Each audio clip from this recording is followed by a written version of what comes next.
काफी सारे वीडियोज के अंदर आप लोग हमेशा सिलेबस ही देखते हैं, लेकिन आज मैं आपको इस वीडियो के अंदर सिलेबस के साथ साथ ऐसे की पॉइंट बताने वाला हूं कि आरआरबी पैरामेडिकल रेडियोग्राफर की तैयारी करने वाले सभी साथियों के लिए ये की पॉइंट्स इंपॉर्टेंट साबित होने वाले हैं। क्योंकि मैं आज आपको कुछ ऐसी चीजें बताने वाला हूं जिसका आपके माइंड के अंदर एक मैप बनने वाला है कि मुझे अब तैयारी किस प्रकार से करनी है। हाय एवरीवन, मैं राम सैनी और एक बार फिर से आप सभी का सुदर्शन पैरामेडिकल के इस ऑनलाइन प्लेटफॉर्म पर हार्दिक स्वागत।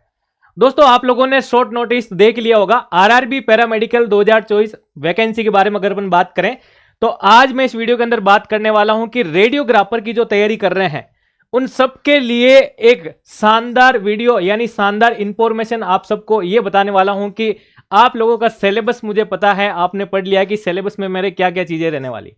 अब उस सिलेबस के अंदर जो आपके टॉपिक्स दे रखे हैं ना, उनको किस प्रकार से आपको कवर अप करना है, तो इस वीडियो के अंदर अपन सारी चीजें बात करेंगे। तो फर्स्ट ऑफ ऑल, अगर आपने ये टेलीग्राम चैनल ज्वाइन नहीं किया है जिसके अंतर्गत पैरामेडिकल से संबंधित छोटी बड़ी सारी इंफॉर्मेशन मैं यहाँ पे डालते रहता हूं, तो आप इसको अवश्य ज्वाइन करें।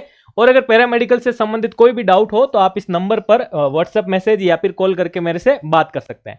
तो दोस्तों, आज हम बात करेंगे कि आरआरबी पैरामेडिकल के अंदर हमें रेडियोग्राफर की तैयारी कैसे करनी, क्योंकि खूब सारे ऐसे की पॉइंट्स हैं जो आज तक आप लोगों ने नहीं पढ़े होंगे और किस प्रकार से तैयारी करनी है वो भी मैं जिस प्रकार से मैंने तैयारी की थी वो सारी चीजें आप लोगों के साथ शेयर करने वाला हूं। तो उससे पहले हम बात करेंगे एक नजर 2019 यानी जो प्रीवियस वैकेंसी की बात करूं उस सिलेबस के बारे में, और उस सिलेबस से हटके भी हमें क्या क्या चीजें पढ़नी होगी, क्योंकि अगर आपको सिलेक्शन लेना है तो आपको थोड़ा सा हटके पढ़ना पड़ेगा दोस्तों। तो यहां पे हम बात करेंगे कि आपके रेडियोग्राफर के सिलेबस में दे रखा है ह्यूमन एनाटॉमी, फिजियोलॉजी और उसके साथ ही आपको पैथोलॉजी भी पढ़नी पड़ेगी। तो अभी मैं डिस्कस करूंगा फुल लेंथ सिलेबस के बारे में। अभी अपन बात कर रहे हैं पीवाईक्यू प्रीवियस ईयर वैकेंसी के सिलेबस के बाद। इसके बाद देखो यहाँ पे आपको रेडियोलॉजी की फिजिक्स के बारे में दे रखा है, जनरल फिजिक्स दे रखा है, रेडिएशन फिजिक्स दे रखा है, फिजिक्स ऑफ डायग्नोस्टिक रेडियोलॉजी के बारे में दे रखा है। इसके बाद हम बात करें हमारे एक्सरे मशीन्स और उसकी एसेसरीज की बात करें, या फिर हम बात करें उसके मेंटेनेंस से संबंधित सारी चीजें। फिर आपका पार्ट दे रखा है डार्क रूम का, जिसमें एक्सरे फिल्म आ जाती है, इमेज प्रोसेसिंग टेक्निक्स आ जाती है, तो सारी की सारी चीजें डार्क रूम टेक्निक से संबंधित। और फिर हम बात करें जो रेडियोग्राफी का सिलेबस होता है, और रेडियोग्राफी के साथ साथ आपके कहीं ना कहीं पोजिशनिंग इतना इंपॉर्टेंट क्यों बन जाती है, क्योंकि पोजिशनिंग का सीधा साधा क्वेश्चन आपसे पूछ लिया जाता है, और वो सारी स्पेसिफिक पोजिशनिंग आपको याद होनी चाहिए जो पीवाईक्यू के अंदर मैंने दे भी रखी है आपको कि कैसे कैसे क्वेश्चन आपसे पूछे जा सकते हैं, समझ गए। देन हम बात करें यहाँ पे हमारे कॉन्ट्रास्ट से संबंधित हो, चाहे फिर स्पेशल इन्वेस्टिगेशन संबंधित हो, रिसेंट एडवांस से संबंधित हो, तो उन सब की चर्चा अपन एक बार डिटेल में करते हैं। तो ये सारे सब्जेक्ट्स को मैं एक बार आपको डिटेल में समझाता हूं। तो देखो, सबसे पहले बात करते हैं अपन एनाटॉमी, फिजियोलॉजी और पैथोलॉजी। इन तीनों की मैं एक साथ क्यों चर्चा कर रहा हूं, क्योंकि ये तीनों आपस में एक दूसरे से कोरिलेट है। तो यहां पे देखो, अगर आपको बेसिक से स्टार्ट करना पड़ेगा दोस्तों, अगर आपको बेसिक से स्टार्ट करना पड़ेगा तभी आप क्या कर पाओगे, लेवल तक पहुंच पाएंगे, ठीक है ना। अब क्योंकि अगर आपका छोटा सा कंसेप्ट भी क्लियर नहीं है तो आप बड़ा सा क्वेश्चन यानी जो क्रॉस मैच वाले क्वेश्चन होते हैं, स्टेटमेंट वाले क्वेश्चन होते हैं, वो आप नहीं कर पाएंगे, सीधी सी बात है।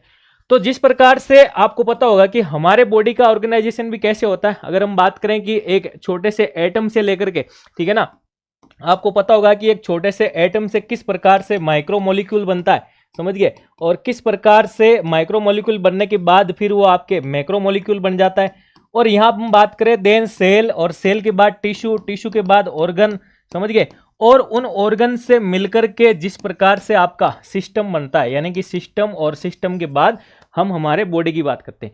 तो इन सारे स्टेप्स के माध्यम से आप इस सब्जेक्ट्स को बहुत शानदार तरीके से तैयार कर सकते हैं। इसके अलावा मैंने आपको पहले के खूब सारे वीडियो में एक बेसिक परफॉर्मा भी बता रखा है कि किस प्रकार से आप इस एनाटॉमी और फिजियोलॉजी को तैयार करके आप अपना रेडियोग्राफी का पोर्शन भी तैयार कर सकते हैं, आप अपना इन्वेस्टिगेशन वाला पार्ट भी तैयार कर सकते हैं, क्योंकि आपकी बॉडी से संबंधित इन्वेस्टिगेशन तैयार करने के लिए आपको एनाटॉमी पढ़नी ही पड़ेगी। फिर हम बात करें पैथोलॉजी के बारे में, तो आपको मैंने डिजीज सीरीज स्टार्ट करवा रखी दोस्तों। डिजीज सीरीज यानी कि डिजीज से आपका एक क्वेश्चन पक्का यहां से बनता है। फिर हम बात करें रेडिएशन फिजिक्स के बारे में। अब रेडिएशन फिजिक्स में स्टार्टिंग सबसे पहले ही आपको क्या पता होना चाहिए दोस्तों, कि हम जिस सब्जेक्ट्स में तैयारी कर रहे हैं यानी कि रेडिएशन क्या होता है, यहीं से आपको ऊपर उठना पड़ेगा। क्योंकि आपको पता है ना कि अगर मैं एक पॉइंट से एक पॉइंट बना के अगर मैं आगे चलूं तो एक लाइन का फॉर्मेशन हो जाता है।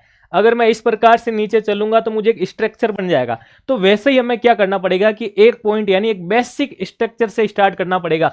तो रेडिएशन से आपको स्टार्ट करते हुए फिर आपको इसके टाइप्स की तरफ जाना पड़ेगा। इसके टाइप्स के बाद आपके इसके जितने भी कैरेक्टर्स है उसके बारे में पढ़ना पड़ेगा, क्योंकि सिंपल सा क्वेश्चन यहां से आता है और इंपॉर्टेंट क्वेश्चन भी ये आपका बन जाता है। फिर हम बात करें इसके अलावा फिजिक्स के अंदर आपके एटॉमिक स्ट्रक्चर के बारे में दे रखा है, और फिर आपके डायग्नोस्टिक फिजिक्स की बात करूं तो एक्सरे प्रोडक्शन के बारे में दे रखा है, एक्सरे मशीन के बारे में दे रखा है, मेमोग्राफी के बारे में दे रखा है, फ्लोरोस्कोपी के बारे में दे रखा है, और ये सारी चीजें जो है हम रेडिएशन फिजिक्स के अंदर पढ़ते हैं। अब आपके सिलेबस में दे रखा है, जैसे प्रीवियस ईयर की बात करूं तो जनरल फिजिक्स भी दे रखी है यहाँ पे। तो जनरल फिजिक्स में आपके जो हम 11th-12th में पढ़ के भी आते हैं फिजिक्स वाले पार्ट में कि इलेक्ट्रोस्टैटिक्स वाले पार्ट्स में से करंट वगैरह का पूछ लिया जाता है, क्योंकि ये भी हमें नॉलेज होना चाहिए। जब हम एक्सरे सर्किट वगैरह पढ़ते हैं तो वहां पे ये सारी चीजें हमें याद होनी चाहिए। फिर हम बात करें दोस्तों रेडियोग्राफी, तो रेडियोग्राफी के अंदर मैं आपको यही कहना चाहूंगा दोस्तों कि रेडियोग्राफी पढ़ने से पहले अगर आपकी एनाटॉमी तैयार है दोस्तों, अगर आपकी एनाटॉमी तैयार है तो आपको रेडियोग्राफी बिल्कुल इजी लगने वाली है, क्योंकि यहाँ पे आपके बॉडी पार्ट से संबंधित जो एक्सरे किया जाता है, बॉडी पार्ट से संबंधित जो एक्सरे किया जाता है और उससे संबंधित जो आपकी पोजिशनिंग है ना दोस्तों, वो पूरी आपको इस सब्जेक्ट्स के ऊपर टिकी हुई। यानी एनाटॉमी का अगर आपको नॉलेज होगा, बॉडी सिस्टम का नॉलेज होगा, तो आप हर एक चीज की यहाँ रेडियोग्राफी के अंदर भी एनाटॉमी बता पाओगे, हर एक जॉइंट तक पहुंच पाओगे, हर एक बोन तक पहुंच पाओगे। तो इस सब्जेक्ट को भी किस प्रकार से करना मैं अभी आपको नोट्स के माध्यम से भी दिखाऊंगा कि इस प्रकार से आपको रेडियोग्राफी को पढ़ना चाहिए, इस प्रकार से एनाटॉमी पढ़ना चाहिए, समझ गए। चलो देन हम बात करते हैं स्पेशल इन्वेस्टिगेशन ऑफ रेडियोलॉजी। तो यहां पे आपको पता होगा कि सबसे पहले यहां से क्वेश्चन आता है आपके कॉन्ट्रास्ट मीडिया से संबंधित। अरे कॉन्ट्रास्ट मीडिया को इतना डिटेल में पढ़ लेना कि यहां से आपका कोई भी क्वेश्चन ना रहे, क्योंकि ये कॉन्ट्रास्ट मीडिया हर एक इन्वेस्टिगेशन में आपके काम आएगा। चाहे मैं बात करूं आपके आईबीपी की, चाहे मैं आप करूं जीआईटी से संबंधित सारे इन्वेस्टिगेशन, बेरियम की बात करें, टी ट्यूब कोलेंजियोग्राफी की बात करें, बेरियम के चारों पार्ट्स की बात करूं, तो वहां से आपके क्वेश्चन पूछे जाते हैं। फिर हम बात करते हैं रिसेंट एडवांस की तरफ। तो यहां से सीटी के जनरेशन से रिलेटेड क्वेश्चन आता है भाई, सीटी से जनरेट हो गया, पिक्सल के बारे में पूछ लिया, एचयू के बारे में पूछ लिया, समझ गए, सोनोग्राफी से रिलेटेड हो गया, एमआरआई से रिलेटेड पूछ लिया, तो पेट स्कैन पूछ लिया, एलईटी के बारे में पूछ लिया। ये सारे जो रिसेंट एडवांस है, यानी सारी जो हमारा डायग्नोस्टिक मशीनरी वाला पार्ट है, वो हमारा रिसेंट एडवांस के अंदर पूछा जाता है। फिर हम बात करें रेडियोथेरेपी के बारे में, तो इसके आपके यहां से क्वेश्चन जो है बेसिक ही आते हैं। रेडिएशन सेफ्टी डिवाइस से संबंधित लेड एप्रेन की बात कर लें, थायराइड शील्ड की बात करें, गोनाड शील्ड की बात करें, इनकी थिकनेस क्या रहती है, यहां से संबंधित आपके क्वेश्चन इजीली क्वेश्चन यहां से पूछे जाते हैं, ठीक है। फिर आपके आता है पेशेंट केयर से संबंधित। तो पेशेंट केयर के अंदर जैसे वाइटल साइंस हो गया, ये इंपॉर्टेंट क्वेश्चन है दोस्तों। वाइटल साइंस से संबंधित पूछ लिया, आपको कुछ छोटे बड़े डिजीज के बारे में पूछ लिया, आपको एंजियोग्राफी के बारे में पूछ लिया, एंजियोप्लास्टिक के बारे में पूछ लिया। तो ये सारे क्वेश्चन अगर आप बेसिक से पढ़ना स्टार्ट करोगे तो इन क्वेश्चनों को भी आप सोल्व कर सकते हैं, ठीक है। तो ये हमारा जो पूरा सिलेबस दोस्तों मैंने आपको बताया है, ये आपके सिलेबस जो रहता है दोस्तों, ये पार्ट ए के अंदर रहता है, क्योंकि रेडियोग्राफर के अंदर जो आपके पार्ट ए और पार्ट बी की मैं अगर बात करूं आपके, तो पार्ट ए जो रहता है अपने, ये रहता है दोस्तों अपने 70 मार्क्स का, और इसके साथ ही पार्ट बी की मैं बात करूं जो हमारे 30 मार्क्स का रहता है। तो ये जितने भी सब्जेक्ट अभी मैंने आपके बताए थे, ये सारे पार्ट ए में इंक्लूड हो जाते हैं। अब मैं बात करूं आपके पार्ट बी के बारे में दोस्तों। अब देखो पार्ट बी आपका क्यों इंपॉर्टेंट है, क्योंकि आपके सिलेक्शन का जो आधार है ना, जो बेस है ना, वो पूरा पार्ट बी पे टिका हुआ है। क्योंकि पार्ट ए की तैयारी हर कोई कर रहा है, समझ गए। इतने टाइम से मैं खुद देख रहा हूं, काफी सारे कॉल्स भी आते हैं कि सर पार्ट ए के माध्यम से हम सेलेक्ट हो सकते हैं क्या, तो नहीं हो सकते अभी, ठीक है। और जो पार्ट बी की साथ साथ आपके तैयारी कर रहा है दोस्तों, उसकी मैं बात करूंगा आपके कि उसका सिलेक्शन कहीं ना कहीं आपके ज्यादा होने के चांसेस रहते हैं, क्योंकि पार्ट बी से भी आपके काफी नंबर आप ला सकते हैं। तो यहाँ पे आपके फर्स्ट सब्जेक्ट दे रखा है जनरल अर्थमेटिक्स के बारे में, जिसमें आपके मैथमेटिक्स दे रखी होती है। यहाँ मैं बात करूं जनरल इंटेलिजेंस और रीजनिंग के अलावा, तो रीजनिंग के सारे टॉपिक जो है यहाँ पे दे रखे होते हैं, और सिंपल से टॉपिक है, एक बार आप पढ़ोगे, थोड़े बहुत क्वेश्चन सोल्व करोगे तो आपका ऑटोमेटिकली हो जाएगा। यहां से बात करें जीके के बारे में, इंडिया जीके पूरा दिया हुआ रहता है, इंडियन ज्योग्राफी, कल्चर, हिस्ट्री, और इसके साथ में बात करूं आपके पॉलिटी और इकोनॉमी, और इन सब से संबंधित जो करंट अफेयर्स है आपका, वहां से एक दो क्वेश्चन पक्के बनते हैं। चाहे आप स्पोर्ट्स की बात करो, चाहे आप मिनिस्ट्रियल पोस्ट की बात करो, वहां से आपका एक क्वेश्चन पूछ लिया जाता है दोस्तों। और जनरल साइंस की बात करूं, जनरल साइंस आपके सेकेंडरी लेवल की जनरल साइंस आती है, जिसके अंदर आपके पीसीबी का पूरा पार्ट पूछा जाता है। अब आता है दोस्तों कि काफी सारे बच्चों को डाउट भी होते हैं कि सर क्या बोथ मीडियम में आता पेपर? बिल्कुल बोथ मीडियम में पेपर आएगा।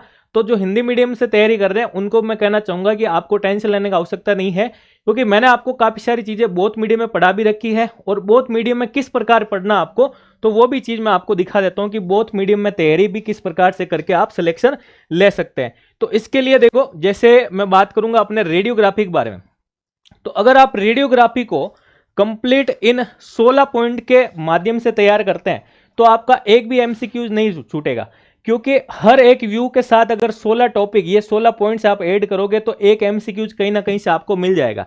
जैसे अगर बेसिक पॉइंट रेडियोग्राफी के लिए बात करूं, आपकी एनाटॉमी, इंडिकेशन यानी ये एक्सरे क्यों करवाया जाता है, पेशेंट की प्रिपरेशन हो गया, पेशेंट की पोजीशन हो गई, सेंटरिंग पॉइंट का क्वेश्चन मोस्टली पूछ लिया जाता है, कोलिमेशन एरिया हो गया, कैसेट साइज हो गई, एफएफडी के बारे में, एक्सपोजर फैक्टर से संबंधित पूछ लिया जाता है, इसके प्रिंसिपल का क्वेश्चन आता है।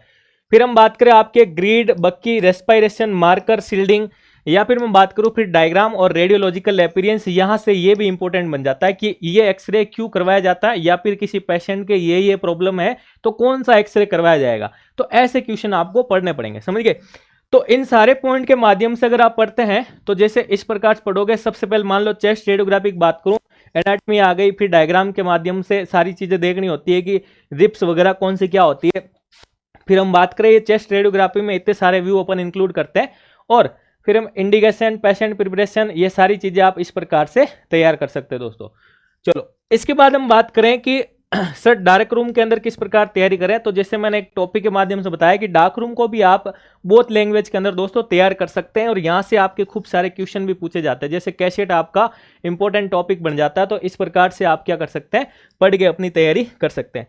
अब आता है कि दोस्तों अगर आप मेरे साथ जुड़ करके आपकी तैयारी करना चाहते हैं दोस्तों, तो उसके लिए क्या करना पड़ेगा, तो देखो उसके लिए आपको सुदर्शन पैरामेडिकल के नाम से मेरा ऐप दे रखा है, इसको आप डाउनलोड कीजिएगा और विजिट कीजिएगा।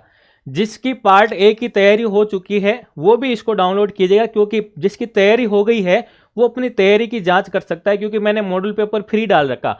इस ऐप को डाउनलोड करने के बाद आप रेडियोग्राफर टेस्ट सीरीज के अंदर जाओगे तो वहां पे आपको फ्री मॉडल पेपर मिलेंगे, तो आप अपना वहां टेस्ट दीजिए और आपको वहां पे रैंक के बारे में भी पता चल जाएगा। फिर आता है दूसरा कि जिसने अभी तक तैयारी नहीं की वो दोस्तों आप तैयारी शुरू कर सकते हैं। यहाँ पे ऐप डाउनलोड करने के बाद ऐप में क्या विशेष मिलेगा, तो आपको जो आरआरबी पैरामेडिकल में रेडियोग्राफर की जो तैयारी कर रहा है दोस्तों, रेडियोग्राफर वाली तैयारी कर रहा है, उनके लिए आपको सबसे पहले बता देता हूं कि आपका कंप्लीट सिलेबस मिलेगा आपको, ठीक है ना, पार्ट ए और पार्ट बी दोनों ही।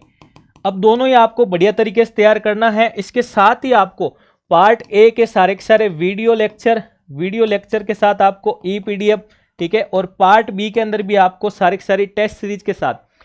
अब आता है कि ये सारी चीजें पढ़ने के बाद दोस्तों क्या करना आपको कि पीवाईक्यू सोल्व करने हैं। तो पीवाईक्यू का मैंने अलग फोल्डर बना रखा है, तो आप वहां पे जाके पीवाईक्यू की फाइल भी डाउनलोड कर सकते हैं।